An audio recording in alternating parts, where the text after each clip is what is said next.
गराय बाजाराव जेखौ गोजोंस्रि गराय बाजार होनो बावहाय जोङो नाबार्डनि हेफाजाबजों जों ग्रिन लिफ NGOआ मोनसे प्रजेक्ट बानायनो थाखाय लुफुंनो थाखाय मावफुंनो थाखाय जोङो दिनै अन्थाइ खाम्फा गायसनदों।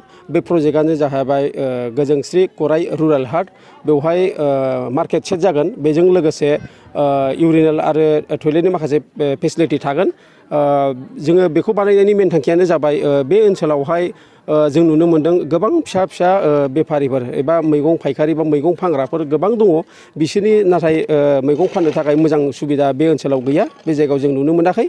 बेखायनो जोङो बेवहाय मोजां मोनसे सेट बानायना होयोब्ला निस्सय बिसोरो बेवहाय मैगं थाइगंखौ फाननानै मोजां मोनसे लाबा लाब खालामनो हागोन आरो बिसोरो गोसोआव मोनसे थुलुंगानाय मोनगोन कि जोङो खेथि मावोब्ला बे ओनसोलावहाय माने जोंहा मोनसे फाननायनि मोनसे मोजां सुबिदा दङ। जोङो गतिके खेथिखौ गोबां खालामगोन आरो बिसोरनि न'खरनि माने रां जि आरजिनाय बेफोरबो रांखान्थियारि जौगागोन होननानै जोङो बे आसा लानानै बे प्रजेक्टखौ जोङो लुफुंनो थाखाय आखायाव लानाय जादों।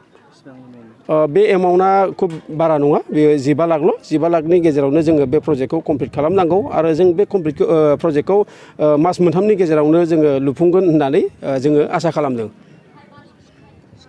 মানে আপনার রেগুলার স্ট্রাকচার নিচিনা মানে রুফটপ স্ট্রাকচার হ'ব, 150 স্কোয়ার মিটাৰত কাম কৰা হ'ব, টয়লেট ফেচিলিটি থাকিব, পানী খোৱাৰ ফেচিলিটি থাকিব, যাতে এই ওচৰৰ অঞ্চলত যে ওচৰতে গাঁও আছে তাৰ মানুহবোৰ যাতে বা বাইদেউবোৰ যোনে বজাৰত বহি আছে তেওঁ মানে এই এনেকুৱা ৰ'দত বা বৰষুণত যাতে কষ্ট কৰিব নালাগে, এইটো পৰিকল্পনা কৰি কিনে আমি ইয়াত বজাৰটো চেংচন কৰা হৈছে। আৰু ভূটানৰ বৰ্ডাৰত যিহেতু ওচৰত আছে, চৰৰ পানী পিকনিক চবে মিলি কিনে কামটো ভালকৈ কৰিব